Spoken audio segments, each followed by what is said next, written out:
Welcome back to Deep Thoughts, ladies and gentlemen. Oh, it's a nice evening out.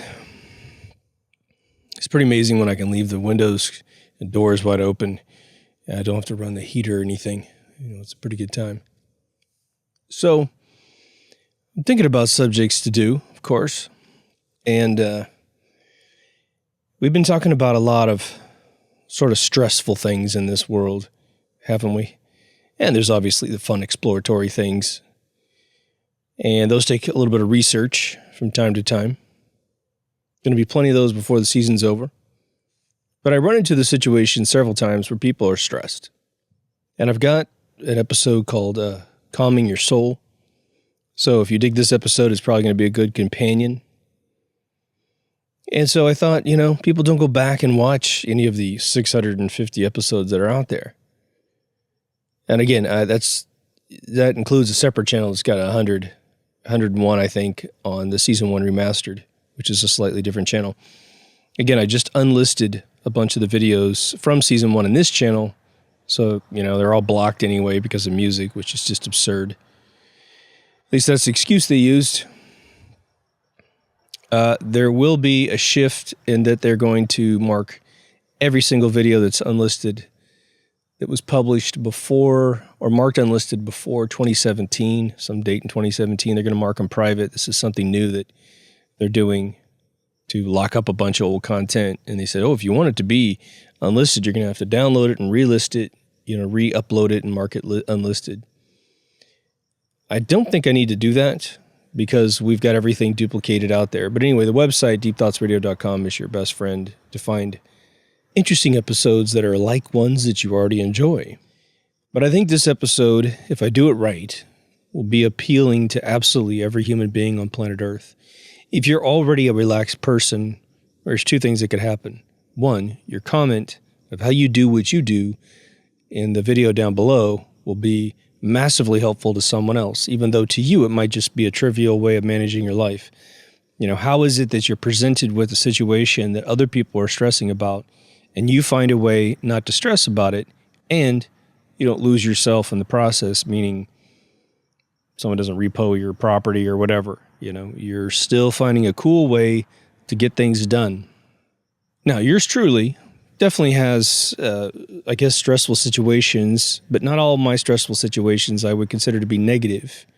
Some of them I consider to be extremely positive. So we're going to checker this episode with volatile things, and I'm going to try to be as generic as possible without being disinteresting, but I will get specific as well. Maybe offer you some reminders about, hey, you could perceive things like this, because the amount of times I find myself in smoke lounges or personal encounters where someone is super duper stressed, and I just talk to them. I find out what's wrong with their life, and I give them perspectives on sort of previous experiences they've already had where they mediated this stress in a previous encounter, and sometimes in many cases way more stressful situations that they just conquered it. And now they're facing a smaller version, and they forgot they have these powers. And they think because other external circumstances have changed that they can't use their old techniques. And that's sometimes rarely the case, that you can't use an old method on a present problem. But a lot of cases, almost every case that I've found, it's just a perspective. And sometimes just venting things out is all you need to do. And there was an old technique I don't even know when this stopped, but definitely I got this advice probably in the late 80s from a cassette tape program my mom sent me, which just changed my life. It was amazing. I don't even know who this dude was. It was I think it was 16 cassettes or something. Just sort of a life management dude before Tony Robbins existed. But the old technique was to write everything down and then stare at it, and it becomes really tiny. Well, we're digital now, right?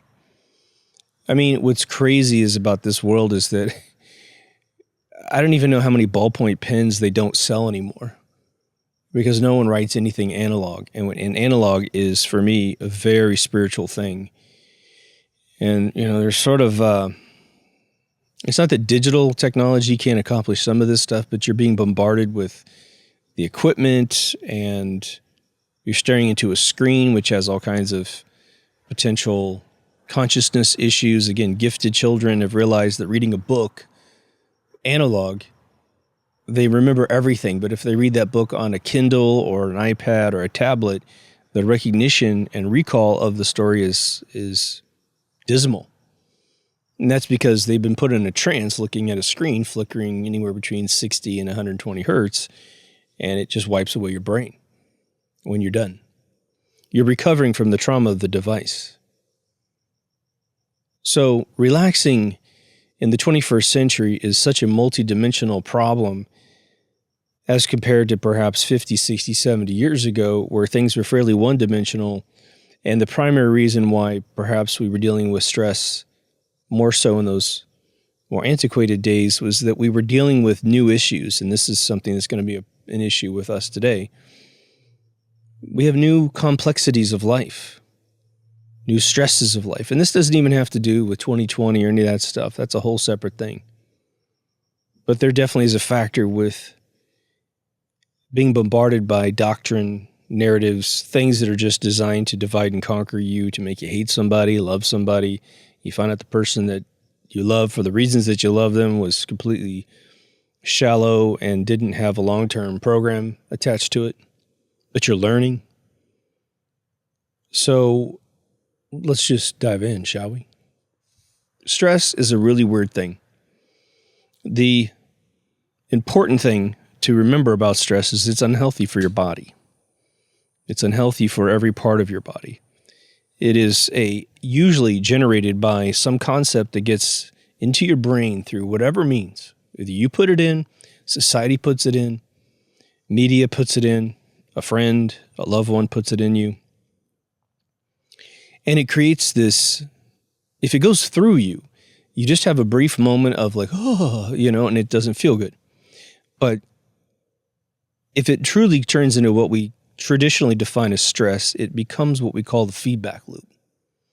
It's a concept that has been inserted in your mind that, for whatever reason, it gets re-ingested and re-ingested. It's a problem, quote unquote, you believe, okay, that can't be resolved. You're unable to find a simple solution for things. And I'll give you an example of sort of the thresholds there. If you are a very sort of doer kind of person, you like to solve problems as soon as they come into your life, and that's sort of the vigor of life, the vinegar that makes you love waking up in the morning. Perhaps it's part of your job. That's a rewarding, wonderful feeling. It's like when you play the video game where you can't beat the boss and you think it's impossible and someone teaches you the trick or you figure out the trick and the boss fight lasts a couple seconds and you wipe them out every single time. And even if you're the next boss, and you're having the same exact problem, you have faith in yourself. There's some trick up the sleeve of the designers that if you just use the arrow as opposed to the sword, this goes really quickly. But if you don't switch weapons, it's insurmountable. It's impossible to win, or near impossible. But once you develop a faith in the formula, and the younger you are, the less of these lessons that you have learned, depending on your case history of your life. But when it doesn't resolve, it echoes inside of us like a ball in one of those screensavers that just bounces around forever. Well, if you're having the issue that you created for yourself, you perceived every part of the problem yourself, and you feel despair, and you feel like you've exhausted all of your low-hanging fruit solutions to things, the thing that we're not really trained to do is to realize that, okay, in some cases, you're dealing with issues like putting your shoes on, tying your shoes, putting gas in a car. There's some cause and effect models that are very straightforward for you. But sometimes you get challenged in a way that you're going to have to get innovative, which is why it's sort of important to never lose that skill, but to also have faith in yourself. Now, the one thing I try to remind my students, and I mentioned it before, is a very important fact about you personally. And there's not a single person that can hear my voice that can argue this point on any degree. You are the product of potentially millions of generations of who we are as a being. But let's just say you go back a few thousand generations, which accounts for pretty much all recorded history as we've been allowed to learn it. All of your ancestors before you made it long enough to create you. All of your ancestors who fought wars, famines, disasters of all kinds, things that they couldn't possibly imagine, they made it through the gauntlet. They made it through the eye of the needle. And you are the absolute evolutionary benefactor of their existence, meaning everything that was a strength is in you, because anyone who couldn't make it died off and most likely didn't make you. And so you are a being of utter and complete perfection. And don't be surprised if you realize that the world is simply trying to teach you that you're not that. It doesn't matter what color you are. It doesn't matter what gender you are. The statement I'm making is completely true. And I'll give you a little bit of analogy to further describe to you how amazing you are. This ain't even a pep talk. This is a scientific fact about who you are. Let's say there's a bowling competition in the world. Hopefully all the countries in the world know what that is. In America, you got pins and you roll a ball down there. Okay. If you go to a competition, and the competition is a first-time elimination competition, but there's 5,000 people playing. Now, you're not going to play 5,000 games because everyone's going to play different people. But every time that you're playing, outside of the first game where no one's ever played the game and no one's won anything yet, by the second tier of the game, the second phase of the game, the competition, the elimination process, everyone's playing someone who has won. It's guaranteed that one person is going to win this entire thing. It just is a mathematical certainty. Okay. So the person that wins that competition, depending on how they configure the competition, will have won every single game all the way to the end. Let's say out of 5,000 people, a particular person plays 100 games. They've won 100 games in a row. That's just what happens. You are that person right now on a genetic, mental level. Regardless if you're not as smart as your father or your uncle or your aunt or your mom or your grandma or whatever, you still possess in you the DNA that is that champion of champions times however many generations you think that you are related to. So if you need to have faith in your problem-solving capabilities, I've just given you proof that you have it in you. It may be recessed, it may be dormant, it may be asleep. No big deal, you know? It's kind of like you, as a crude analogy, your grandfather or grandmother gave you a kind of a piece of luggage that's got a bunch of weapons in it. And they said, you know, back in my time, we had to use these to survive. You may never have to use these, but I want you to have these things. And you're like, whoa, that's weird. You know, we're really peaceful right now. We don't have this kind of World War thing going on. But let's just say a war started. Now you open up that container, and there it all is. May not be up to the snuff of what we have against us at that particular point in time, but everything in there can take a life. And sometimes that's all you need to survive, right? In a wartime situation. It's a crude analogy, but what I want to map that to is a metaphor of all the skills you've got in your genetics and your instincts. You have recessive instincts on how to solve everything. Okay, let's go on to the next example here. One of the things that I've had to remind myself at various times in my life, especially when they crash economies and screw up business models that I've put together, or I've invested a lot in a startup and it doesn't work out, I will find myself in a situation where bills are stacking up. What the hell am I going to do? And it's very easy to go to bed at night, especially when you start fading into twilight zone, right? That moment of mind between reality and dream state. You get a lot of weird visions depending on what kind of person you are, and you can stress out to the point you can't get to sleep. Okay. What you want to ask yourself is this. Now, there will be exceptions to the rule, and maybe this is where you reserve stress to really affect you. But I will tell you, if you're anything like me, No matter how accomplished you are in life, these weird little repetitive things will get you. You'll lose faith in your ability to do something / solve a problem that you've already solved thousands of times in your previous experiences. Why? Why do we do that? Well, there's a lot of reasons why. One of them is that you haven't experienced that in a while. You thought you had maybe transgressed past worrying about your bills because like when I had my game company, man, it was probably 7 years where I never worried about a bill, man. I could go wherever I wanted in the planet, pay cash for my car, all that kind of stuff. But boy, after the 2008 crash, again, it finally caught up with me in 2013. I went on unemployment, I think for the second time in my entire lifetime. One, you want to always go on unemployment. Let me just tell you, if you're down and out, because if there's a recession going, there's more benefits towards the beginning of a recession and less benefits at the end of a recession. So if you spend your savings first, which is what I've done in both cases, which is stupid of me, by the time I applied, my friends have had 4 rounds of unemployment, and I've had 1, and they're canceling it because they're telling me that the economy's coming back, which it never does the way that they say, but they just don't want to pay any more money because they don't have any. And I'm out of my savings, and I've only got 6 months. So it's like super pressure to get something going. But guess what? I've always found something at the end of that road that picked me up that I didn't think existed. Outside opportunities. I just start spreading the word. Boom, something happens. Or I invent a new skill. Or I didn't have skills that were professional. They were just a hobby. And then I pound on them, look at YouTube, experiment, and boom, solutions are there. So just because you haven't dealt with a particular issue for quite some time, well, guess what? Here's the good news. You are smarter today than you were yesterday.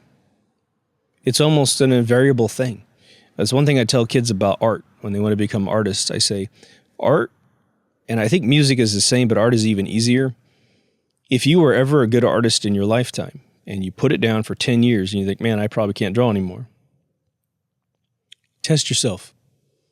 Oh, it might be a little rusty for the first 10, 20 minutes, maybe the first session or two.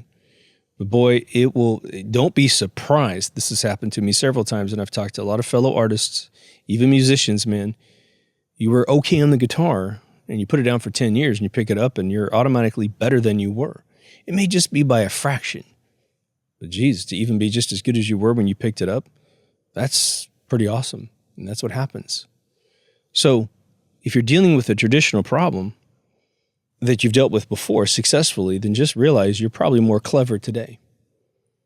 And, your circumstances change. I understand. When you're young and you're 20 to 25, your daily / monthly expenses are much different than when you're 45 or 55 or whatever. You got a house, you got a car, and all this other kind of stuff. Doesn't mean you don't have to make some serious changes in your life at times. But what's our end goal with kind of being alive in the first place? Well, it's kind of a trick question. It's being alive is the number one thing.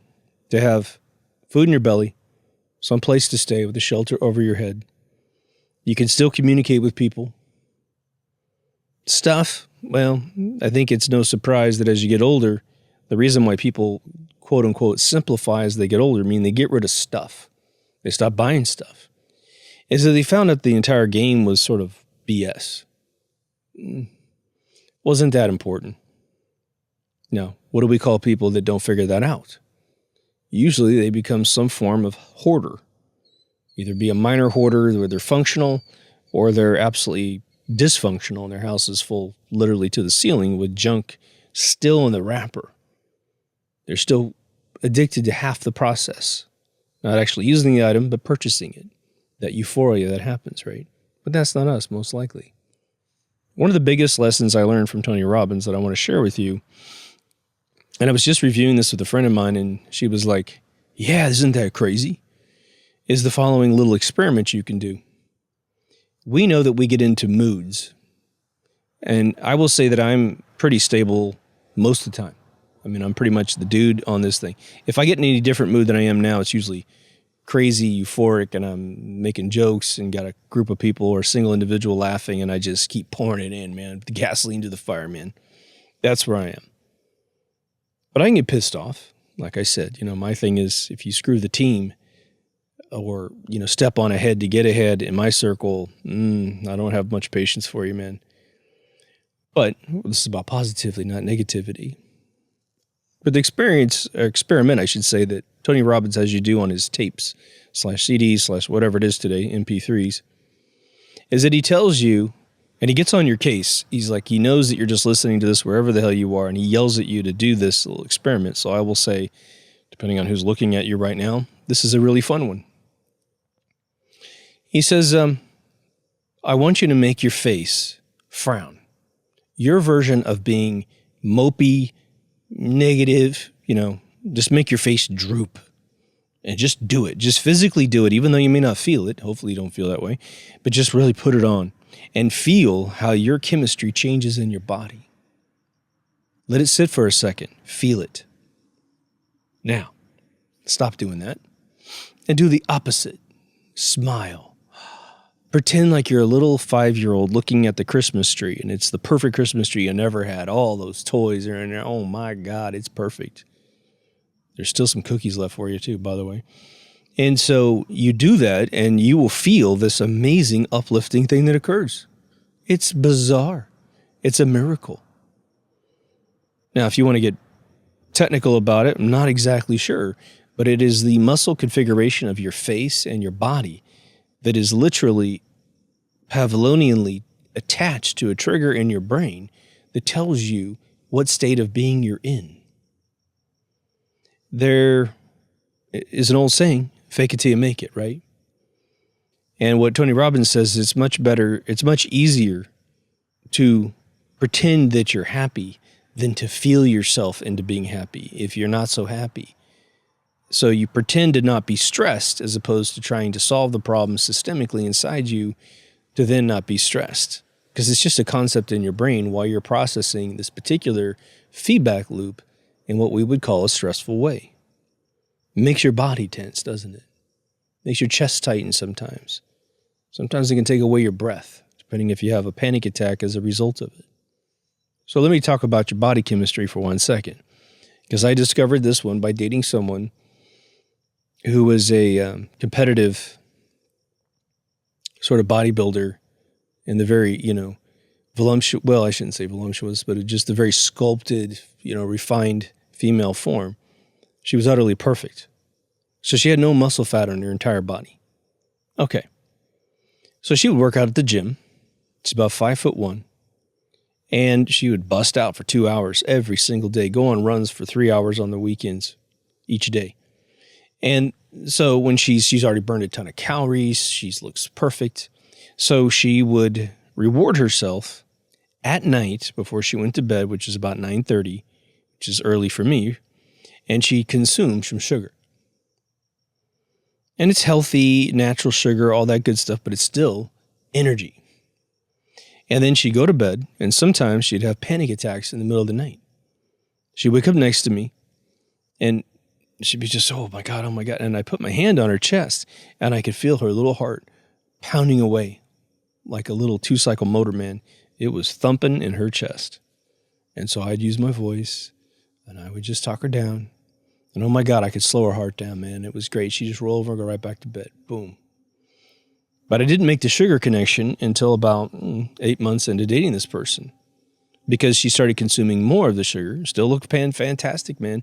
And these became more regular. I actually think it technically contributed to the end of our relationship because she was getting black-appled at the same time, meaning she was taking in visions of how things could be. She was synthesizing reality as opposed to just letting what was going on between us, which was great, be the reality. It was unspent energy. Plus, her body was actually so well refined that her conversion of sugar into energy was probably at a maximum. She might be genetically equipped to do that as her race. Okay. So you got to be careful with your energy as well. The other one is the inverse of that. You malnutrition yourself. You eat bad foods. Nothing with energy. Or, like I have to be careful. Well, I will tell you this much. When I gained 20 pounds, which put me about 185 in about, I think I even got to 190, which for me is just obese, man. It was just a 1 year period. I would sit on my sofa and I'd fall asleep sitting straight up almost. My dad had the same thing when he got really big. He's still kind of big. But anyway, when I felt that, that's all I needed, man. That's all the signal I needed to go, this ain't going to be the same. And I started working out and I got literally in the best shape of my life in the year right after that. And I felt amazing. I felt amazing for two reasons. Looking in the mirror was fun. Now, looking in the mirror is okay for me, but it's like I never went, oh, geez, look at this. Boom, look at my back, look at my arms, look at my chest. Man, it was awesome. So that's a benefit in general. But you may be a little older, and that may not be your problem. You may look in the mirror and go, man, I'm the shape I am, and I'm totally cool with that. And, man, that's all you need. But you got to watch your intake. So make sure your chemistry is balanced. When I teach the students in film, and kind of a side thing of video games, on how to get in the industry and be effective, I always tell them, look, you're going to be hanging out with other gamers, and there's a lot of products that are pointed at you kids that you got to be careful with. And what's funny about it is I get classes sometimes. Last couple of years I taught, I haven't had this, but you get a kid who's kind of asleep, and the kid's working hard. It's not like he or she is trying to be disrespectful. When I go into the diet thing, man, these kids are awake and writing stuff down. It's really cool. But I said energy drinks are aimed at you kids, big time. All the candy and all this other stuff. What if you go work for a video game company that's got a vending machine that's free? EA's vending machine was free for a long time, and then it was 25 cents. My God, you got a quarter. The drink, your Coke was 25 cents, your candy bar is 25. You got $1, you're going to get, two of each. The problem is you're creating this huge surge of energy and then this huge crash. And, when you're young, you can tolerate a lot of that stuff, but even the kids at EA, they ended up increasing the pricing because people were getting obese, people were becoming less productive, and all that's going to lead to a stressful situation if you're not your best and you're not accomplishing your own expectations of any type of solution. But the other thing is how do you solve any problem in a modern day time? You have to use your brain, right? I think that's been the case since the beginning of time. If your brain is being toyed with because things aren't natural, we used to hunt, gather our food, eat, supply ourselves with energy, had to share it with the tribe, and you weren't going back for seconds very often. They might, knock off a limb if you did that. So sitting there binge eating, it's not about judging you for any of your body shapes, man. Not at all. Some of the heaviest people I know are some of the most monstrously healthy people underneath because they eat right, but they're still large. It's just what it is, right? No big deal. I want to get that out of the way because it's part of your chemistry. It's part of your foundation of who you are. Now, we know people are wound up. Some people are just tight. Everybody's different. But I will tell you one of the fundamental archetypes I find in family members of mine who you would say most definitely are like super anal retentive people. Again, this is no judgment of their character, okay? This is just calling a spade a spade. You must be able to keep things real. I had to teach my daughter that was like, hey, if I make an observation about someone that points out perhaps a flaw, I'm not judging them and saying they're a bad person. I'm just saying we, as a group of people, need to be able to say that this is occurring. And if nothing else, try to learn something from them so that we can manage our lives better. But sometimes people are tight. It could be they have parents that were really similar to them, and it loaded them up in their formative years. How do you handle just existing in your home? Like I said in a couple episodes back, I got friends of mine who are extremely neat freaks. And I think it might have derived from parents that were very disciplinary. What you want to do is keep those beautiful patterns of being neat, but lose all the stress and the sort of the PTSD of a parent perhaps yelling at you for not being perfectly clean. I dated one person at a time. One person at a time. Yes, I only date one person at a time. I dated a person that did something wrong at the house. I can't remember exactly what it was, but the punishment from the mother It was very neat. A very sweet woman, to be honest. But she was young at one point and had 5 kids, or maybe 5. She forbid her daughter from bathing for a week to teach her some sort of lesson. And it wasn't anything to do with being clean, because this person's super duper clean. And so she ended up showering every day, but she had to go down the street and go shower at her friend's house and then walk to school. And I suspect the mother knew that that's what was going to happen. She just wanted to make a big point there, and the point was well taken. A little extreme for my parenting advice, but whatever. But that caused a cascade of obedience from that point forward. It depends on how you react to it, right? Sometimes it could be, well, screw you, you're insane, and I'm no longer going to listen to you anymore. I'm going to keep doing what's right for me, and I'm going to be clean, I'm going to bathe, but I'm not doing this little thing you're talking about. You can get angry all you want. That's me, right? Just keep it fair, keep it clean. Now, you can also be raised by folks that are complete inverse, folks that are very loosey-goosey, doesn't matter, hey, do whatever, the house is a wreck, and then you're trying to figure out how to keep a partner in life because it wasn't really clean. I have a friend from my hometown. Her father was known as actually, I don't even know if he was known for this, but when he passed away in his house, they went in to clean up the house because they have to do that, right? And it turns out the man was a massive hoarder.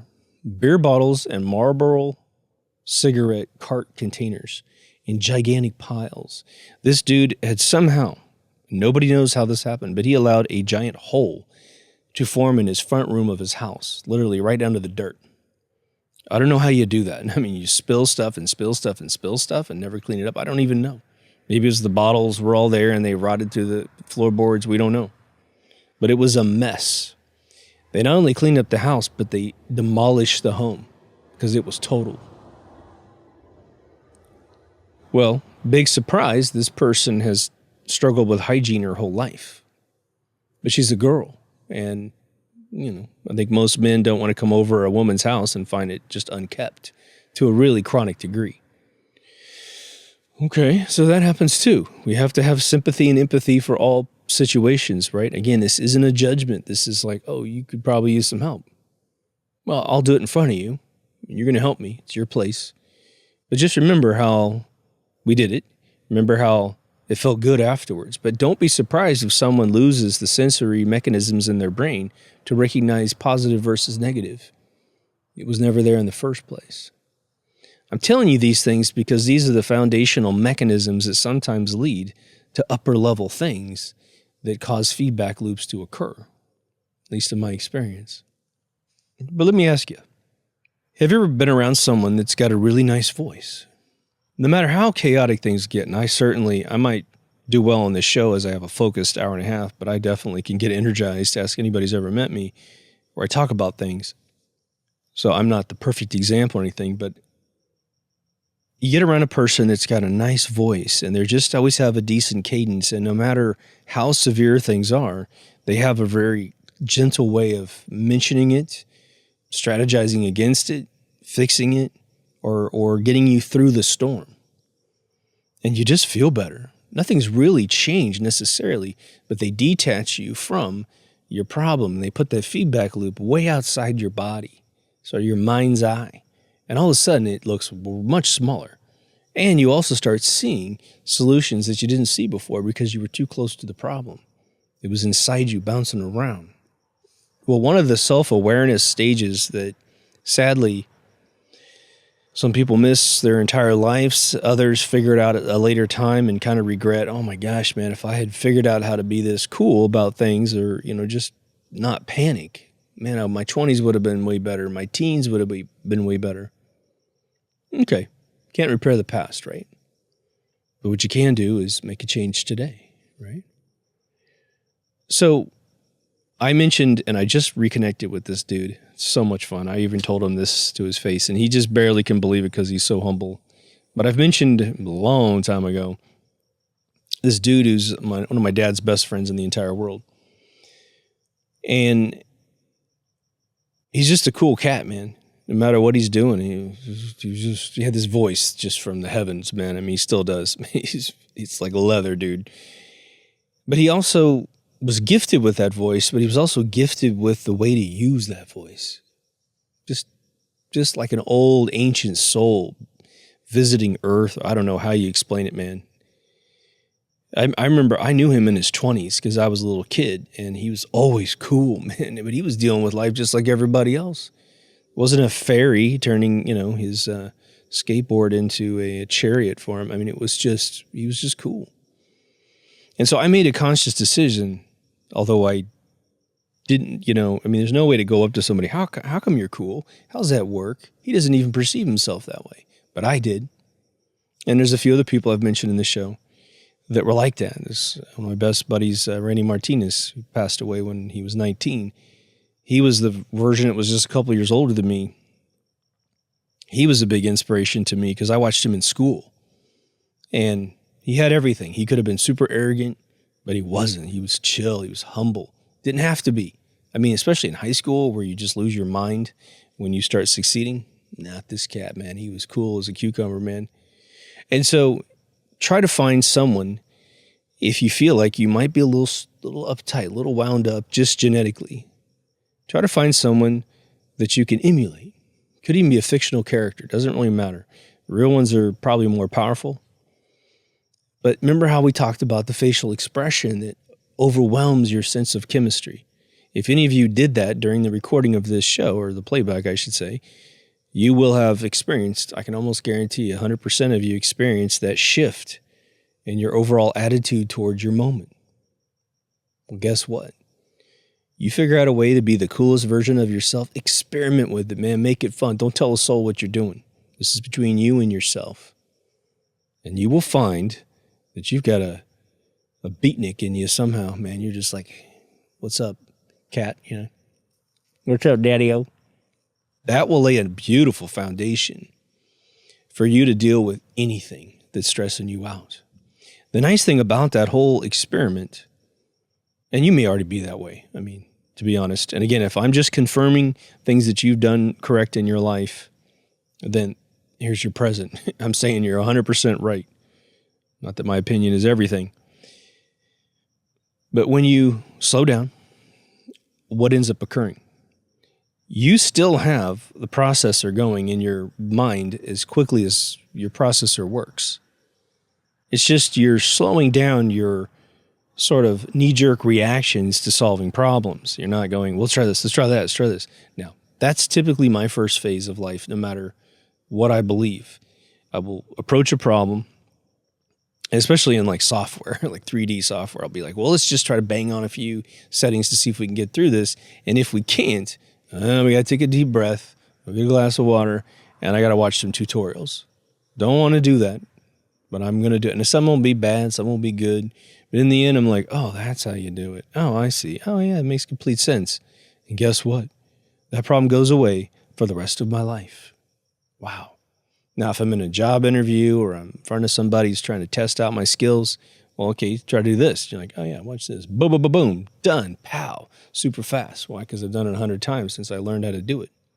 Now, the other one is, okay, just to get it out of the way, is that if something in the world soothes you, music, some sort of, again, like brain.fm, is playing these beautiful tones to you, and it just sort of occupies all that static in your brain, you'll find out that that stuff will short-circuit the energy that's being given to this feedback loop.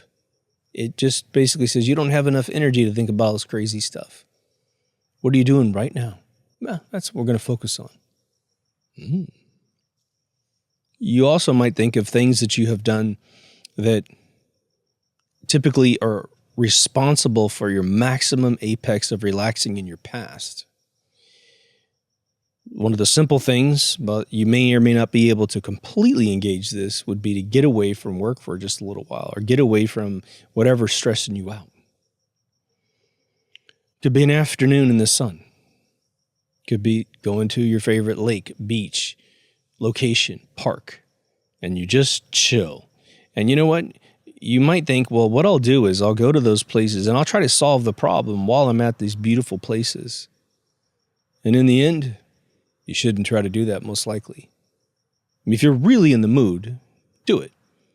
But the game is usually let yourself have a little bit of a break from everything in life. And you'll find out as you're walking back to your car, walking back to your bicycle, walking back to your house, life's pretty good. Life's pretty good. I'm alive, man. Even if you have something plaguing your body, well, we deal with that every day. It's just getting old. It's just what happened. I got an injury back. Well, that's just what it is. My battle wound. I get to tell a story no one else tells. So the first part of the equation is you. Let's recap what we just said. You are an amazing human being. It's like you're born with a degree that no one can take away from you. So don't ever let anyone take it away from you. But most of all, don't take it away from yourself. You don't deserve that. You're amazing, period. And don't worry about, especially superficial crap like, one of the things that just bothers me is when someone says that they're ugly. I'm just going to put this out there. It's more of a metaphorical statement than a literal statement, but just in case. We are here because thousands of generations of people thought we were sexy as hell. I guarantee you, we look like one of our relatives. Guarantee it. Even though we're a mix of a bunch of different people, you probably have a predominant gene in you that looks like the best part of your father, the best part of your mother, and you're sexy as hell. Just because society arbitrarily picks a geometry configuration that says this is pretty, and you don't have that particular configuration, you need to step back from that problem and say, so what? There's a whole tribe of people that think what I am is something else, man. Now, there may be exceptions where, again, we've doubled, triple, quadrupled our size and no one in your family's got that configuration. There's still probably someone out there who loves that to death, so don't even worry about it, right? But yeah, you can make improvements. You can change yourself. Again, there's a part of me that gets freaked out that Michael Jackson did all the plastic surgery that he did, but at the same time, there's stages of his evolution prior to his nose falling apart where I think was like, yeah, you do look cool as hell, man. Even though I would have had no problem with you staying, your genetic default. He made himself look pretty damn cool with some of those surgeries, I will say. I wouldn't do it personally, nor would I probably tell him it's a great idea until after he proves me wrong. So, whatever. But the self, that's the first one, man. And honestly, yourself is just coming from no brothers and sisters, being sort of, I'm kind of a 50-50 extroverted, introverted configuration of a human being. I'm a Virgo, so just do your math. When you're born is a big decider in how you form as a human being, because it will determine your level of age, your formative age, when you're either in winter, spring, or summer, fall. So I was born in August, so by the time I am getting any cognitive motor skills, summer's here. So as I'm waking up, it's a beautiful day in Frankfurt, And I'm sure that affected who I was. Someone who's born in summer and gets their cognitive capabilities in winter, and say they're in an area where there's a lot of snow, you're being forced inside while you're forming, which might make you more introverted. So just be aware of some of the mechanics that might have affected you. But now let's talk about dealing with external factors, because this is where we have to relinquish part of our control. You can change yourself overnight. You can change yourself in 5 minutes just by simply making a decision, a split second. And I'll remind you, it's not those gigantic decisions that you make, which you rarely make in life. It's all those millions and millions of little teeny tiny decisions you make that absolutely dictate who you become as a human being. And I will say that any habit that you build is going to greatly influence who you are as a human being. It's going to form addiction patterns. That's why Tony Robbins, I don't know what that guy's worth. $100 million, $1 billion, who knows? The reason why that guy was so successful is he built a technology to help you, again, like I've said recently, map true negativity to your addictions that are ruining your life and positivity to the addictions that you don't have yet that will make your life wonderful. And what he teaches you, and this works, man, is that once you finally map the right thing to the right thing, it's all on autopilot. The self repairs automatically. There's a lot of people that used to eat a lot of sweets, and then eventually, like me, my palate switched. Where eating sweets, I feel like my mouth is coated with a toxin. It's really strange. And sugar is an inflammatory, which ruins all your organs, contributes to your energy levels. If you don't spend the energy, you're going to have panic attacks. I mean, there's all kinds of weird things about sugar. Doesn't mean you oversalt and get high blood pressure, but you know what I'm saying. Moderation is everything. But once we deal with outside factors, well, what could those be? Well, rarely outside factors are non-human, but it does happen. We're going to push that to the end. When you're dealing with other human beings, there's a bunch of things that we don't get taught about that as youthful children. And I don't know that it was ever taught, quite frankly. I don't know. The further you go back in United States history, even the 50s and before, there was a lot of sort of unspoken knowledge. You had to see things happen before you understood wisdom. Your parents didn't necessarily teach you anything. You just had to witness it. And communities were smaller, so they gave you more interaction with humanity than a big city where you never see the same person twice and you don't know any case history with anyone's decision-making process. Once you see someone, get addicted to drugs and it destroys their life, well, then that's going to be in your mind the second that you're presented with those drugs to make a decision as to whether or not you're going to add this to your habits. But if society has built a culture that renews every 10 years and they have new drugs and new things to be addicted to, well, let's put it this way. Would you let anyone tell you who the heroes are in your life? Would you let anyone else tell you who the villains are in your life? The answer should be emphatically no. You must use your own judgment of character, your own standards and morals that you have developed over time to judge whether or not someone is a beneficial person to society, aka you, or a villain. So you have to police everything that's taken into you, not only the chemistry, but the mental apparitions that are called narratives. Very important. Once you start taking control of that, oh man, relaxation is just right around the corner, if not instantaneous. Rejecting a lot of things that were brought into your system while you were still being played like the pinball machine, instead of playing your own life like a video game where you're in control of where the ball goes, right? But what is one of the most unifying factors about all humanity? We just did the episode on the wisdom of Eden. Well, even Adam and Eve weren't made perfect. You can take that metaphorically or you can take that literally depending on your faith. We all know that's true. But what is imperfectness equal when we talk about interacting with other human beings? Well, I think that means that they're not always going to do what you think they're going to do. They may not do everything that they thought they were going to do. And if you've wrestled with any of your own little demons, you know that's true about you. Okay. So let's just average that whole thing out to this mean, this average frequency of man's ability to accomplish what man sets out to do. One of the things that happens, I think, when you get older, and this is starting to happen to me, and I think it's just hilarious. I kind of see my life as observing myself from afar, like a third-person video game.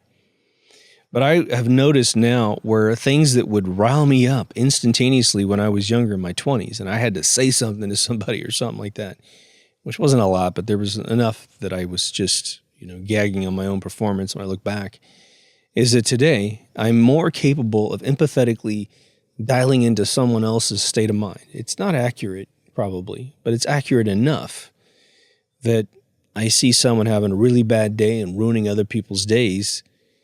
I see someone comes into the room and they've had a bad day and they need to vent and they're just acidic, man. Everything they say is just, Debbie Downer times Debbie Downer.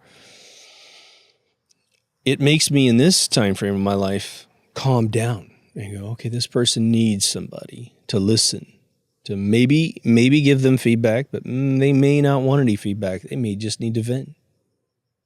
I'm there, man, if I can be there. And it's sort of nice to pay it forward. You've been blessed for that particular day and that particular moment where you're not feeling the same way, but they are. They're feeling this crazy hysteria. But now there's friends, I have a whole episode on friends, which is very important for you to assess what is actually a friend versus an acquaintance. There's such a powerful, powerful upgrade for your consciousness if you can make those distinctions and stop saying that everybody is your friend who you don't even know. With social media, how many hundreds of people are on our friends list that we're interested in what they're producing in this world. We like seeing their feed on social media, but we're probably never going to meet them. Even if we knew each other and chatted with each other, they're so far apart that we won't be able to physically get together. And with the world today, who knows, right? Probably even worse odds.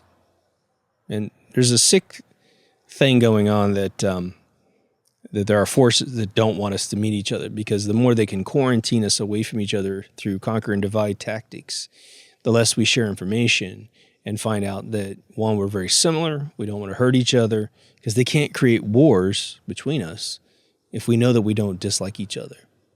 So if they keep Russia completely cut off from the United States and they can say anything about Russians and people might believe it, it's sad. But the internet's kind of conquering that. It's nice. Those compilation meme videos are helping, trust me. But let's say we transcend friendship and we get what's known as a relationship. Oh boy. Well, hopefully in most cases, everything is wonderful. But even in the best of circumstances, you're going to have a disagreement about something, and it will probably catch you off guard, which is where the problems can arise. Hopefully they're temporary.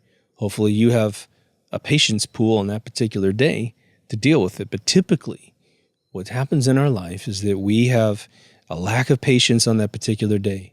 It has nothing to do with our partner, but they also have a lack of patience on that exact moment, on that exact day. And because you potentially live together and spend every day together to a certain extent of hours, you are going to put together the perfect storm. Now, of course, what I'm about to say is a little idealistic in achieving perfect behavior, because perfect behavior doesn't have to be technically perfect. It just means you didn't react. Now, I just did a video on reacting, and that has to do with the speed of which you react to data that's coming in. And this has a lot to do with the self, but this has a hell of a lot more impact when dealing with others, depending on any level of configuration, friendship, acquaintance, or relationship person. What I have discovered is that sitting down with somebody else at the early part of your relationship, when you're idealistic, when you're in infatuation stages, when you might be simping a little, is that you should say, and this is what I say. I mean, I should be careful in telling you what to do. Please erase that in your brain. I tell them right away, look, here's the situation. I love you very much. That's why we're in this situation, right? I assume you feel very similar to me, if not more than me. It happens. So if we run into an issue in the future where I am rubbing you wrong, I seem like I don't care about something that is very important to you, please understand this is a pure moment of ignorance on my part, and bring it to my attention. You can even say, hey, this is one of those things you talked about way at the beginning of the relationship. And that puts me in a state of objective observation way more than the normal subjective reaction. And they tell you what it is. You did that thing and you said this thing, and I just got this, that saying doesn't work for me, man. My dad used to say that, my old boyfriend used to say that, my ex-husband used to say that, whatever it is, it triggers them in a way that, man, I don't need to say anything of a particular way. I'm a man of many words. I can reconfigure what I'm saying, or I can avoid it altogether because it's not that important. And it diffuses the situation. And I've had this be extremely powerful in my relationships. And what's interesting is like, I've had, probably the last 3 relationships I had, I only had an argument with one of them, but we broke up with all 3. All 3 of them broke up with me. Okay. And so, there's alcoholism applied to 2 of them, and religion applied to the other. But what it was in the end, in fact, again, I've said this a couple times, but this is a person who was smart enough to say it to me first. And to this day, we're still friends.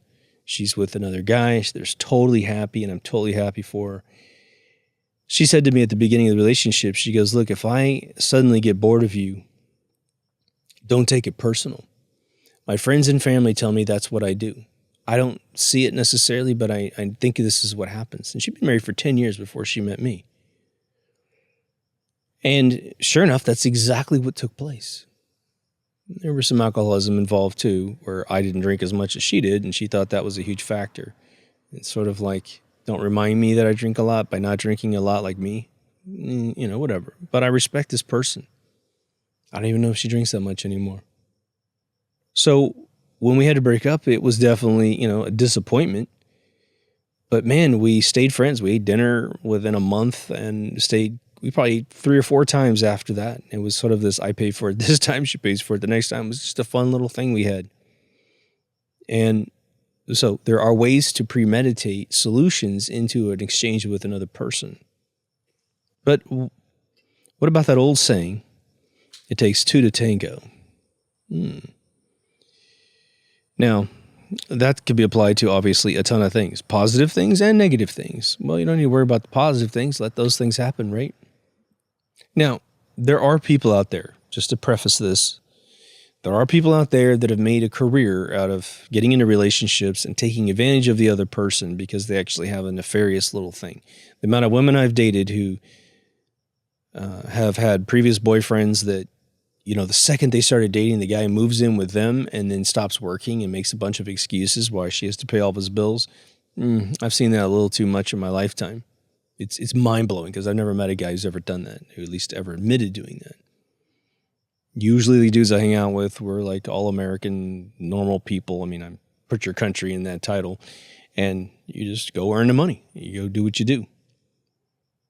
So save those very exceptional situations where that might be occurring. And this has happened to buddies of mine where women who were previously married, these are folks that were in their 60s and early 70s and did have everything paid for them. They really just wanted to continue that lifestyle, but never communicated that with my buddy. And he ended up kind of going broke as a result of falling in love with these people because he tried to do it. But he's getting older and jobs were drying up, Let's say we're not in a toxic situation like that. It's just normality. You got to get along with another person. Well, if you can tell yourself right from the very get-go, today, as of this episode, if you haven't already told yourself this, now, this little saying is something you got to remind yourself of as often as you can, which is that people are human, like Adam and Eve. They're flawed. They're going to eat the apple every once in a while when they're not supposed to. And that could be a million different things. So instead of waiting for them to make a mistake, which might kick off today's fad of trying to extort things out of your mate, meaning they offended you or they pissed you off, which is really what offending means, and now you're going to get the free back rub, good dinner, sex, whatever it is, don't get into that manipulation, because that is a little seed that grows. And this is something that if you're aware of that particular scenario and you're about to get into a brand new relationship and you have that little conversation at the beginning of the relationship, let me tell you, laying down that law really fast is super important. Meaning, look, here's the deal I'm going to make with you. If you offend me, I just want to talk to you about it, because obviously I'm pissed. On some level, I'm disappointed. And all I want to do is just get that resolved. Let's figure out how to, compromise or whatever we need to do to make sure this doesn't happen again. And I want you to do the same thing with me. But the one thing we're not going to do, that I won't do for you and I can't handle if you do this to me, it's just a policy that I decided to adopt in my life. Let's not punish each other for making a mistake. And let's not try to reward each other after we realize we're the jerk. Now, of course, there's probably exceptions to this rule. I mean, if you go sleeping around on your wife, I don't know, Kobe Bryant bought the big diamond, that kind of thing. You still got to be careful. But hopefully you're not making those egregious mistakes in a relationship. So, they will say that it takes 2 to tango. Well, that argument takes 2 to tango. So if you can slow down your reaction time. And it's funny, I watch videos online at the Smoke Lounge. We watch all these compilation videos And I will say that one of the things I have seen online that just shocks me in a beautiful way is people having tremendous patience for other people. Both relationships, where one of the fads that's online, it's been online for 10, 15 years, is these couples that prank each other, right? And the ones that habitually create fake pranks and fake channels, we're not talking about them. We're talking about a husband and wife situation where she learned about a trick or he learned about a trick, and they pull a prank. And you see that spouse just look at the other spouse going, boy, you never behave like this. What's wrong, honey? You know, I mean, they really try to mend the situation, but they're in the middle of a prank. Really beautiful when I see that. The other big one I see, which is very encouraging, and of course we see plenty of the opposite behavior, is someone in public having a problem, either legitimately in a video, an old lady trying to cross the road, and some young kid you would think would just ignore the elderly, immediately stops and helps someone across the street. There's even younger people that have dressed in old suits and pranked people, and man, the people just come to the rescue, man. You know, not all society sucks. In fact, I think 99.9% of us are wonderful, beautiful people. Doesn't mean we can't get all kind of irritated at each other, right? I think the other thing that I want to mention about this before we close out relationships and just the generalities and little mechanisms that can help is that my grandparents both finished their lives together. One of my grandfathers died when he was like 60, so he got cut short. But he also smoked 3 packs a day and had a heart condition, so, which I do not have, just so you listeners know, in case I get McAfee'd. They had a perception of their relationship which was very powerful. And again, I don't know of any situation where my grandparents, I think both of them were virgins when they commenced their relationship together. And so they had a perception, though, that no matter what happened, they got through it. Now, society has taught humanity some of the worst behaviors the humanity has manifested over thousands of years, right? Cheating on someone is not new. Doing something bad to someone, it's all been done a billion times before the modern age. But if we're going to truly accept the trophy of being a civilized culture anywhere in the world, these are things, unless they're built into your society, if you have a polygamous sort of society, that's fine. That's what you do. There was just a mechanism, like when there's a problem in a relationship today, what Hollywood teaches you and television teaches you, same thing, is, and magazines and everything else, is that is your basis for leaving the relationship, for canning the whole thing. Don't ever try anymore. Get into this state where you should immediately cut off the relationship, go to social media, milk everybody, / extort feelings and behaviors out of others to get attention. Some people are so addicted to this, they will never get in a full-time relationship. Why? Because their addiction to social media gets impaired. No one cares about the hot chick who's got a husband, who's a good guy. They want the hot chick that you're saying there's a chance, right? And so that can become a disease in a person. And males have the same thing, man. So just as a generality, to avoid this kind of negativity in your life between you and another person that you're going to spend the rest of your life with potentially, these are great subjects to bring up and talk about at length at dinners, communions that you have with this potential partner, right? You talk about it ahead of time such that that behavior has already been externalized in the relationship, such as like, hey, you can't pull this little trick. Or if you got this problem with social media, I'm aware of this problem. So if I ever see you behaving like that, just understand, I don't think this is a good thing. I think this is a bad thing. And you're slipping back into those old ways.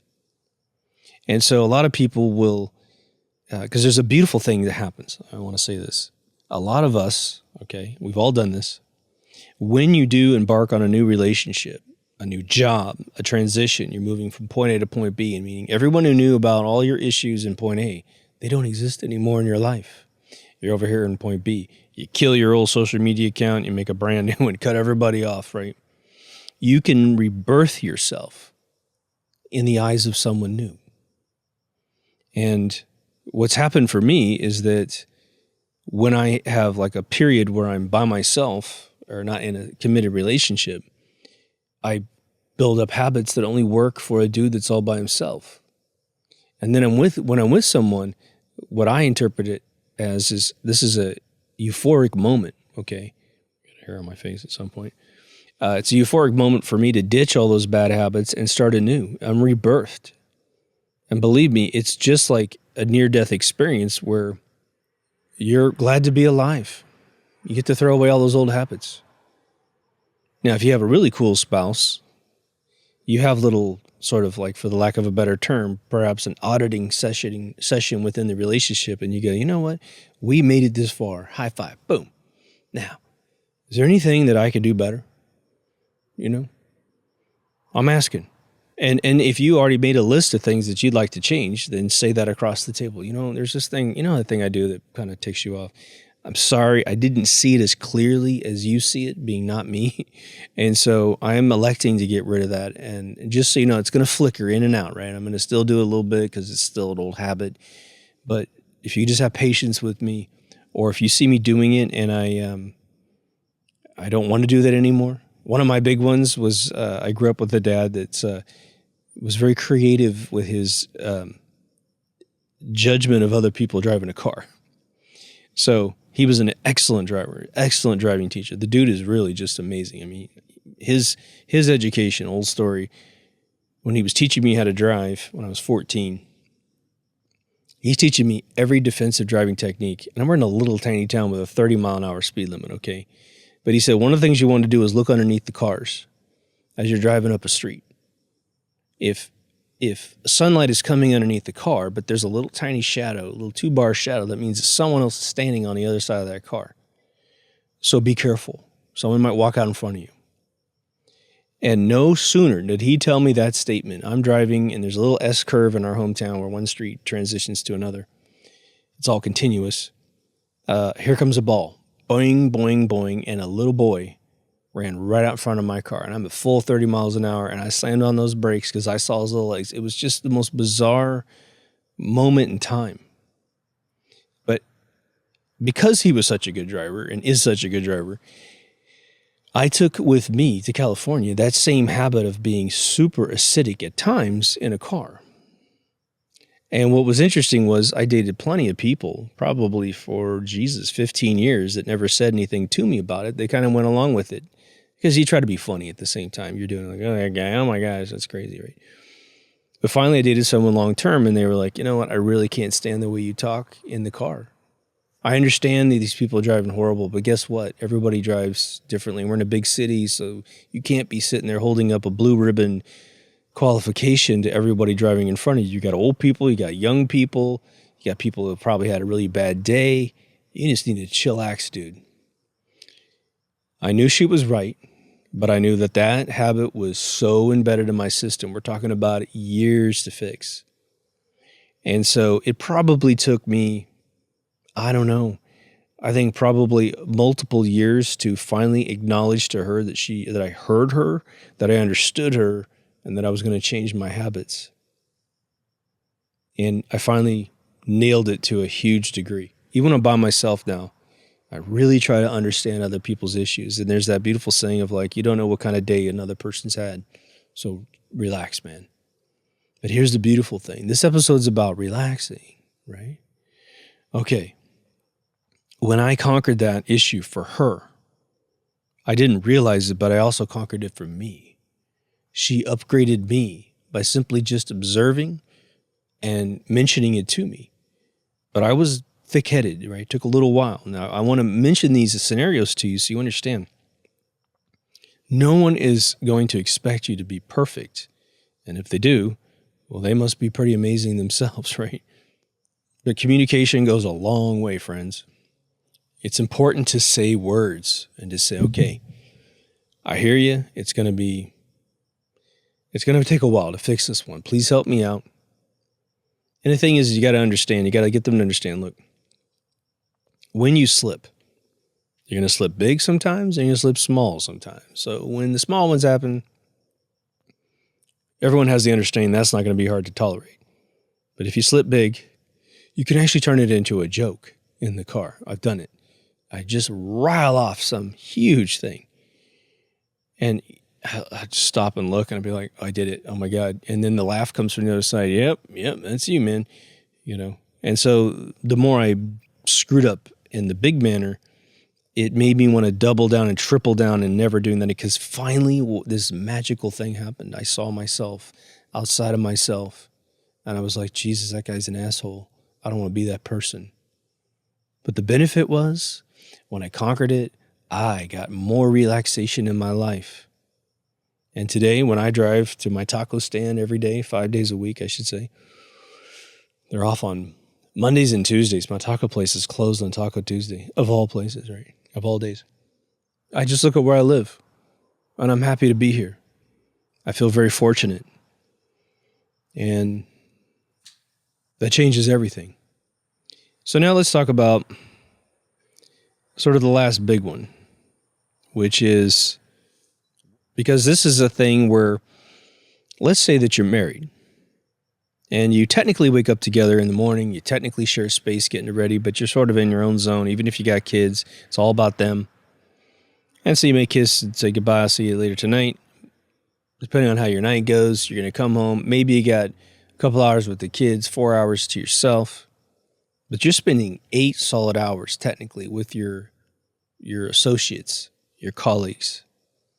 So it's not uncommon to have more in-depth relationships with the people you work with than your spouse. The only difference is you don't necessarily change your spouse, but you do change your job. But it's so intense depending on what kind of work you do. And if you're self-employed, you got to be careful about a whole different equation, which is being around your spouse too much if she's also, or he's also self-employed.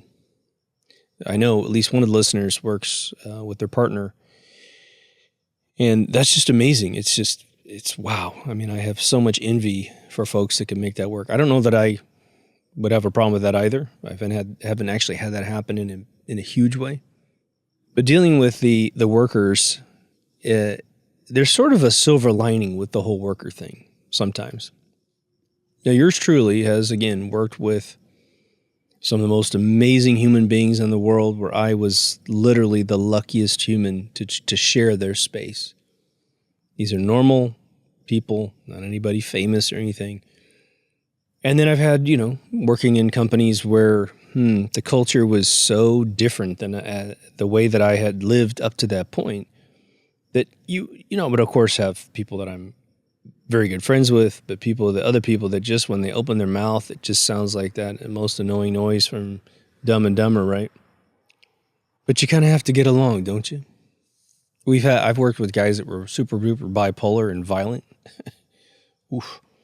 Sending emails to the entire company, slaying one individual in an email and mentioning like violent ends to the disappointment they have with this person, and then they're immediately let go from the company, but they know where we are. And the executives on one configuration of a startup I was in Campbell, California, they locked all the doors to the entire company except the one that I was in, the office that I was in, right? Which was confusing everybody because they go to the front door and yank on it and they couldn't get through. And so if this guy was going to come to work and kill everybody, he was going to come through our, thing. So I was thinking, dudes, you're the ones who pissed him off, and we're the ones that are going to get killed. Thank you. You're so generous, But I've had racist bosses. I've had bosses that were having the worst time in their life ever, and they were just angry human beings, and they just couldn't distribute the shit enough. And when you're in it and you're young, oh my God, it's so hard to deal with, because if you've had a blessed life with good friends and good family overall, and you get into those situations, it's daunting. And you're subservient in a way if they decide your paycheck, your increases, whether or not you're getting opportunities, whether you get fired. So I have a little rule that can help out here. But it's sometimes a little scary to follow this rule. One, let's say you're in a situation that's abusive, because this would be stressing you out. It's removing that beautiful relaxation from you. These are the things you're coming to this episode hopefully to listen to, not me just talking about a bunch of wonderful, relaxing things. If you have a job and it ain't going well because of some configuration, and you try to modify your interactions such that perhaps you don't have as much interaction with that person. Maybe your company's big enough, you can go through some more double-blinded HR department to say, look, I don't want you to say anything about me complaining about this person, but here's the problem, yada, yada, yada. If you can get me promoted to a different area, move to a different area, get them moved or whatever, or at least just put this in the record of that person. So if there's 10 other people saying this, you can maybe evaluate whether they're an asset to the company or not, right?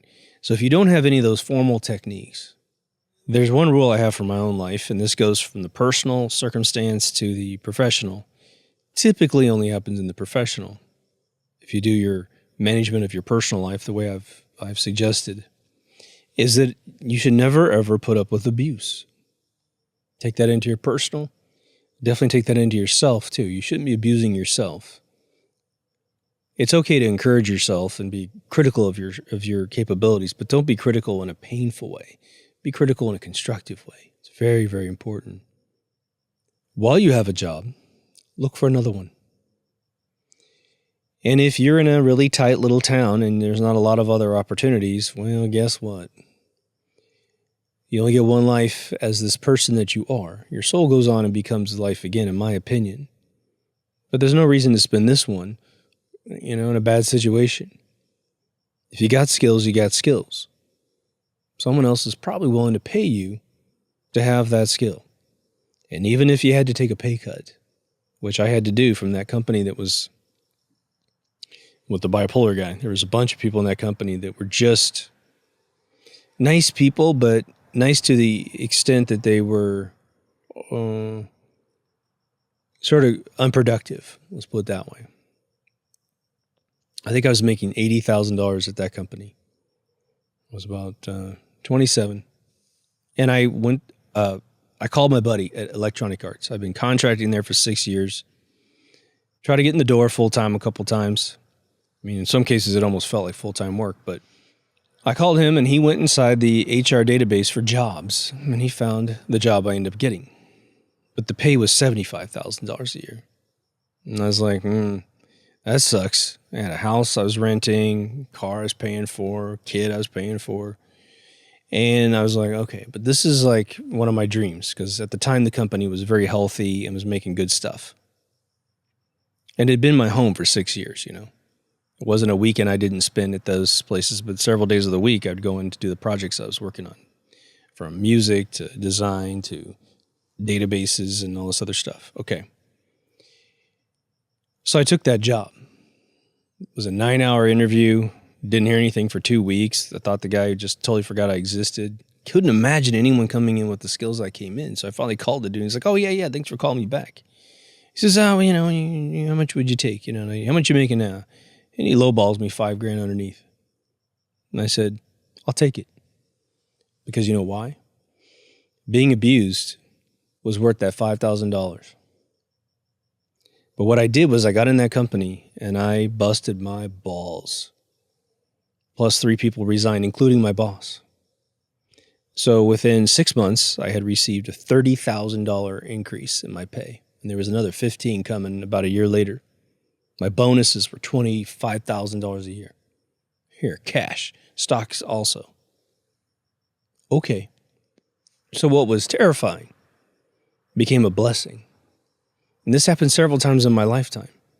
When I was working at this database company at the earlier part of doing my work at EA, my boss had switched and turned into this super racist white woman. And I mean racist. Like, don't think I've ever met anyone who told me to my face the statements that she said ever in my life. I don't know how she got as far as she had gotten in life with this overt racism behind closed doors. I guess she thought I was a Klansman or something. I don't know. It's just nuts, right? So when she revealed to me, this is the trigger. She reveals to me that she's a super racist, and she was accusing, I've talked about this a few times in other episodes, but she accused people in the company of being racist who absolutely were not remotely racist. I said, I cannot work for this woman anymore. I love what I was doing. I literally was the star of the department, programmed the entire call tracking database for everybody out of thin air. Everybody loved it. Everything's great. But I cannot work for this woman. I got to meet God one day, and this ain't going to be the way I roll. But man, here I am, a senior person, completely decorated, senior tech, blah, blah, blah, blah, blah. Okay.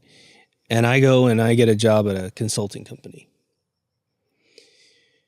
And I end up, I don't know if my pay went down or up or whatever.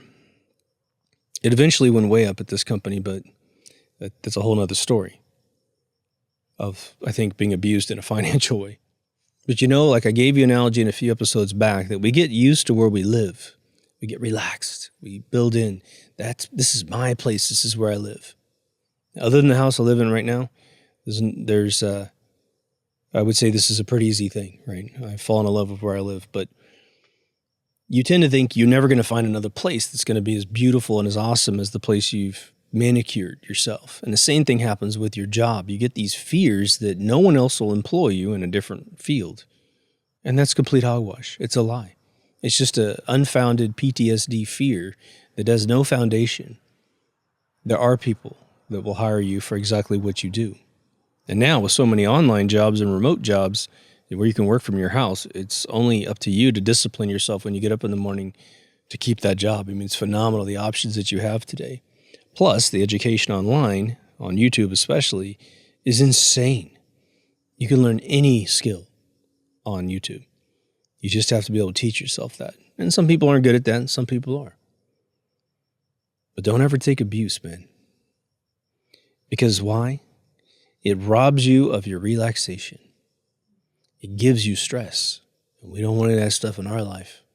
We got technology in the brain, don't we? We got technology we're sharing on this show. Because I loaded up. I set the ball. And a lot of you in the comments spiked that shit down through the center of the earth, man. It's crazy. I read a bunch of comments today, and my God. The comments are like the transcript of brilliance on this show. I mean, you guys are just phenomenal, guys and gals. But now, what are the benefits of relaxation? Let's end on a totally cool note here. Well, I'll give you some advice from Lewis Allen John, the two-time Civil War vet who was my great-great-grandfather. He lived to be 101. Because he lived to be 101 and because he was a Civil War vet, he literally reported to Grant. He said that when they asked him, how did you live so long? Which was kind of funny. In his era, a lot of people lived to be 100. A lot of people. They weren't toxified. They weren't stressed out. But he said, there's two things that he attributed to his 101-year lifespan. Again, his father lived 104. So in 2 generations, it was 205 years. Crazy. He said, 1, I never touched alcohol. He says, I had 1 shot of whiskey when I was having a tooth pulled during the Civil War. And he goes, it didn't help the pain. Didn't like it. But 2, he said, people try to live too fast. This is a dude who died in 1935, born in 1834. You can look him up. There's pictures of him. So this guy has been dead for a very long time.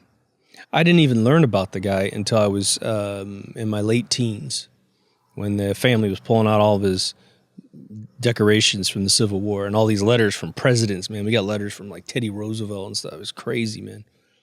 I think about his statement as often as I can remember it, which is probably a couple times a week at least.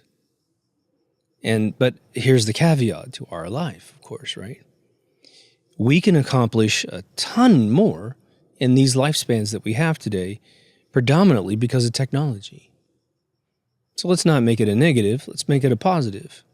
That sweet spot of transition in your life, and the younger you are hearing my voice, man, I'm going to upgrade your life to a level that's just what I wish someone had told me when I was younger. And I kind of inadvertently did this, but I wasn't conscious that I was doing it. And if I was conscious, it would have been even better. And the OG listeners have heard this at least 24 times. But it's so important to relaxing and conquering your life, because conquering your life is where relaxation just shows up. And it shows up like someone sent 1 million footballs to your house. You have no place to store them. It's just, you're like, oh my God, I love passing footballs. And now I got too many of them, right? It's when you make that transition where you realize that up to a certain age, life controlled you. Because no one told you that you could control it. And that's where you gain ultimate power in your life to do anything that you can conceive. That especially if you use Tony Robbins' technology. And it's really just, I mean, you can go listen to his course. I highly recommend it. I don't know where he's at today. But you can do this without having him, just having heard the principle passed through me to you from him. But as soon as you realize, oh my God, I can actually make a decision about where my life goes every split second of my life, whether that person is considered a friend or a foe. If someone's your friend and you have a long-time relationship with them, but then they kind of stress you out, man, maybe you relax on contacting them as much. Find something else to do.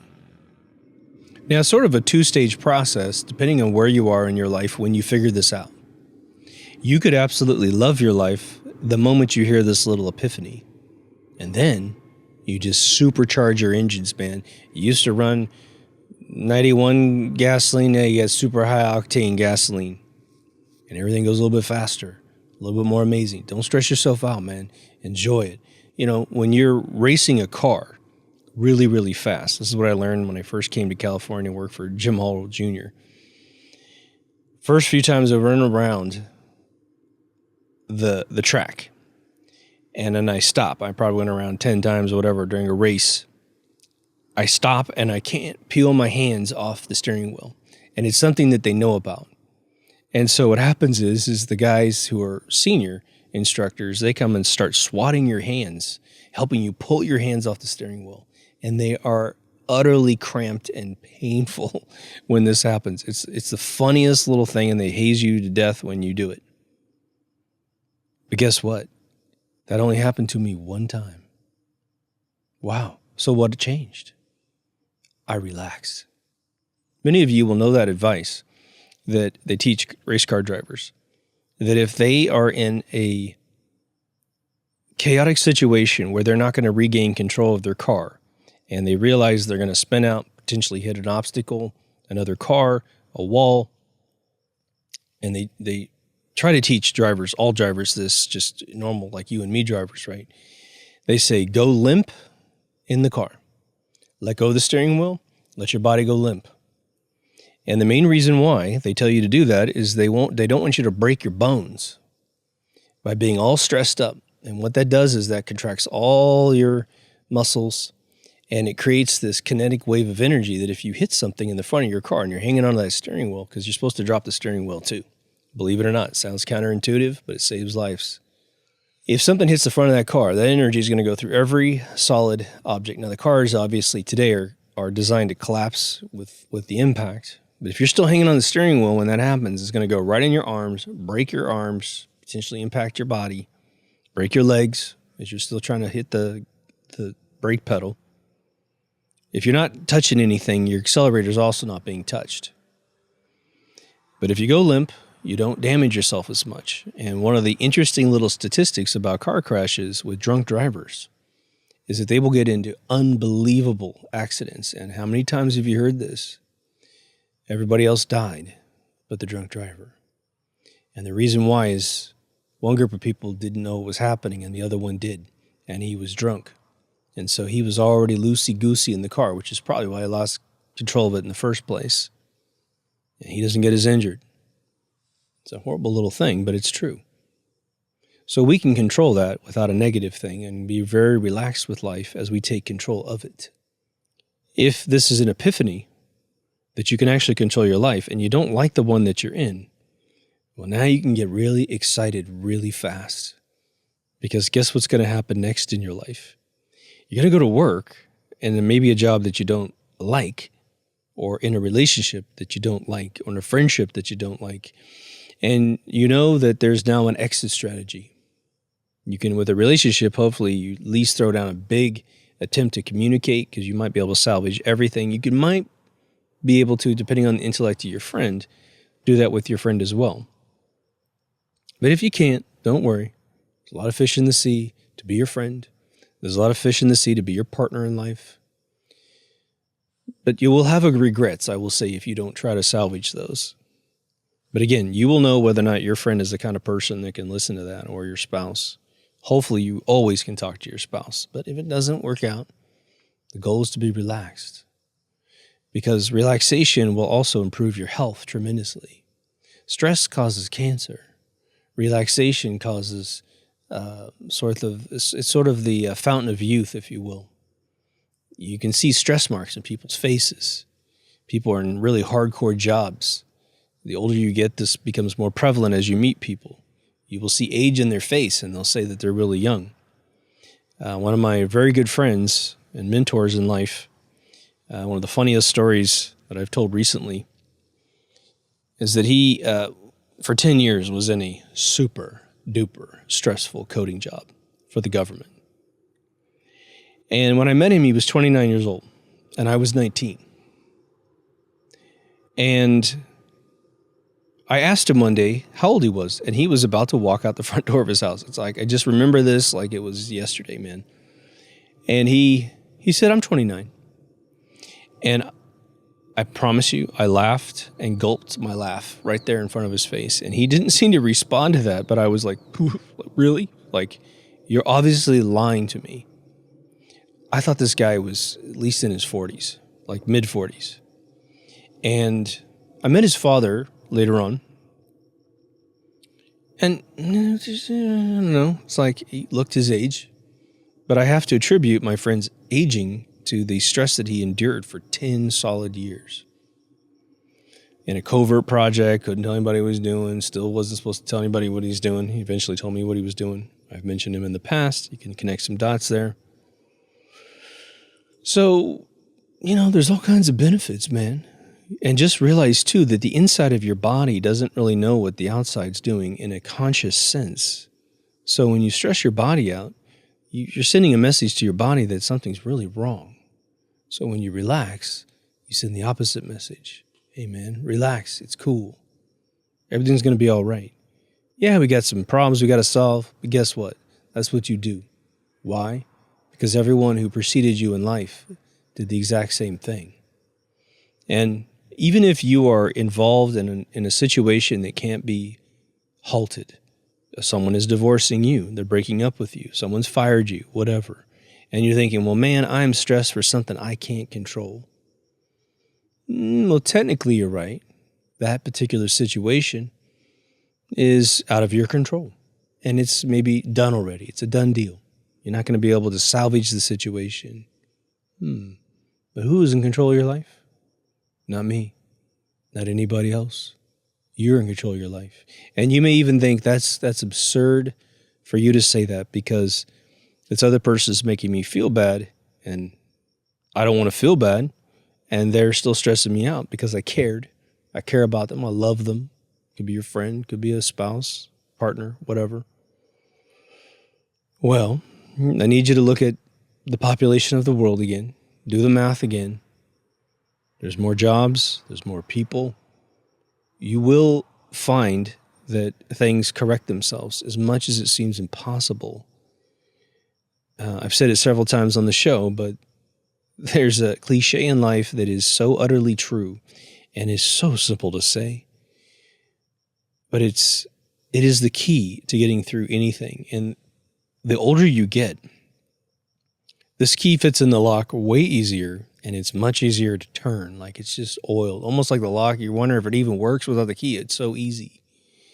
And the cliche is that time heals all. We don't like to hear that. But I will tell you this.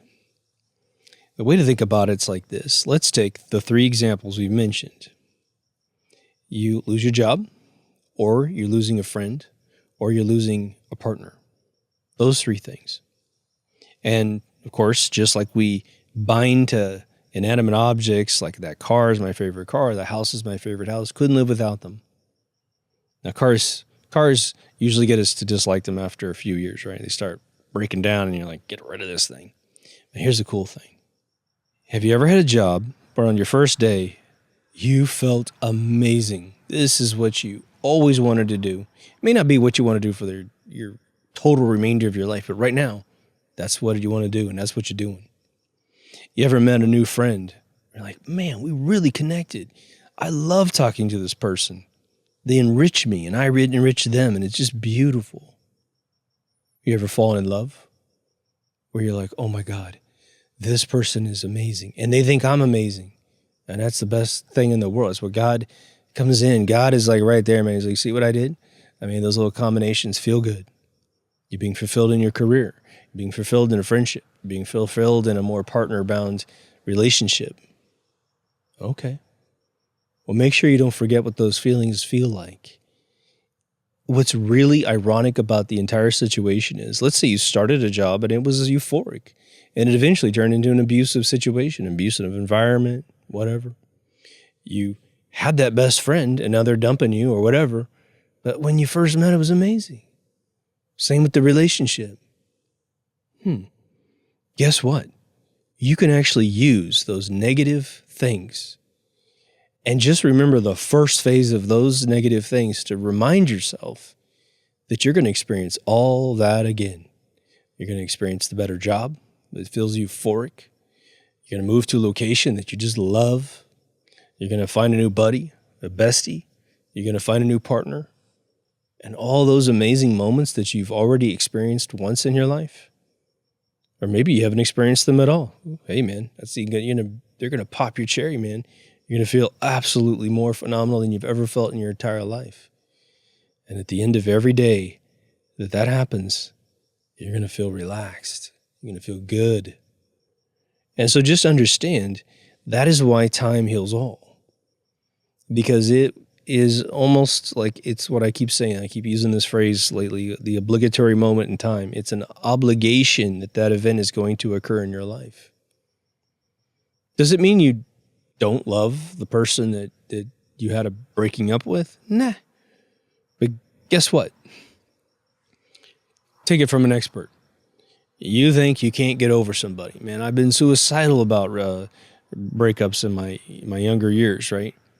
I even tried to kill myself once, and when I was 23. Go see my suicide episode back in season 1. I'll tell you the whole story. But if you had told me at 23, when I'm trying to do something stupid in my apartment, which turned out to be funny right off the bat, it's a funny episode. I have fallen in love a dozen times after that, where it was just euphoric. I mean, literally, you come home and you're sleeping on top of your sheets, floating 6 inches off your sheets, because tomorrow you get to see that person again. I don't know if I have that quite from my friends, but there's definitely in smoke lounges, I walk in, I still have like half a dozen buddies that I've lived my day, I've worked, I still got some work after I visit the lounge, but when I pop in that lounge with my laptop, I'm just chilling, I got a good stick, my buddies are there. Sometimes the configuration changes, someone's not there that day, so you get more conversation with one person versus another.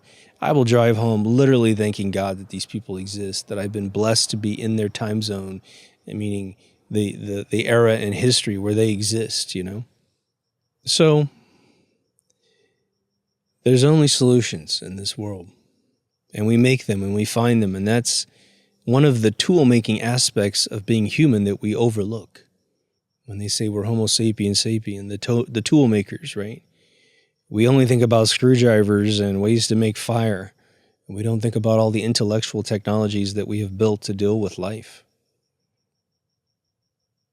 You are divine by your very existence, and you could be an atheist who doesn't believe in God, and that statement is still true.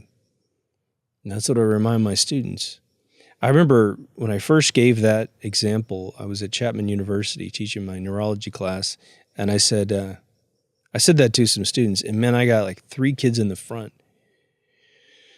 Their eyeballs were huge, and it was like, oh my God, yeah, you're right. I could tell that really hit them hard. And I didn't have any contact with them after the class, but it was like, I felt so, I was blessed with the vision of saying that, whatever brought me that idea. And just watching it in their mind, it was just the best reward of whether or not they got what I was teaching, it was like secondary to that one little thing. So I want you to have that feeling. I want you to have that understanding. Every time you look in the mirror, man, you're looking at a gladiator, whatever the female equivalent of that is, right? That's who you are. and you can't even take it away from yourself. And so if someone doesn't appreciate the gladiator in the mirror, that's their problem, man. You're chill. You're relaxed. And yeah, you might have a phase of transition, which isn't exactly that pleasant. Whatever. The next one's going to be amazing. Okay, why don't you find it? And, you might have a dry spell where that isn't in the mix for the next year or two or whatever. Whatever. You're working on the self. You're improving yourself so that when you do bump into another human being, man, you're even better. You're even stronger. And guess what? You might even be more relaxed. And there's nothing more attractive than someone who's relaxed. Not someone who's lazy. That's different, right? That means you're supposed to be doing stuff and you're not doing it. And you could because you got no excuses. That's totally different. But you're confident. Your confidence will follow your relaxation and your accomplishments in life. It's almost like an automatic thing. It's almost like relaxation invents confidence. And that'll make you more attractive to other people, whether it be your buds, your besties, or a spouse of any kind. So, go eat some ice cream. Relax. That's a metaphor. And if you dig these kind of episodes, please go to deepthoughtsradio.com. There's a whole, I think I call it self-improvement category. Because not all the episodes are for you. You probably don't have everything that you don't have any need for all the episodes, but if you see a title that appeals to you, get in there and get going. And I will say this, I wanted to put this in the sort of comments at the end here. One, all the statistics that were developed for season 1 got erased when I went and edited all the videos and put them up. So even though videos have really low view counts, and it's partly because I moved them all to a new channel, and not everybody goes to the website to find the episodes. So they simply go to the channel, they search in it, and there's nothing there after 200. Doesn't go back any further. For those of you like podcasting, the other benefit of the site is that it allows you to get the podcast versions of all those old episodes. Because there's so many episodes, most podcast readers don't go back to the beginning. So you can literally download the MP3 straight to your device and listen to it in your car. Or just play it off the website inside your car. If you download it, then if you lose connection with the internet, you're still good. So all the stuff's up there. I'll just let you go up there and explore. Again, at deepthoughtsradio.com. To all the Patreons and PayPals, I always say thank you. Again, if you subscribe, you get things early. And there's a whole slew of videos up there. There's 7 fireside chats up there. Number 7's in color. And so you can get stuff that I'm talking about, thinking about, sort of the metadata behind the show. I discuss format changes or sort of the thinking behind season 7 in general. So get up there if that makes you interested. Only costs $1 to join, and you're all good. We have a store too, so get up there and see if there's anything up there that interests you. Anyhow, take care of yourself, relax, and I'll see you in the next Deep Thoughts. Over and out.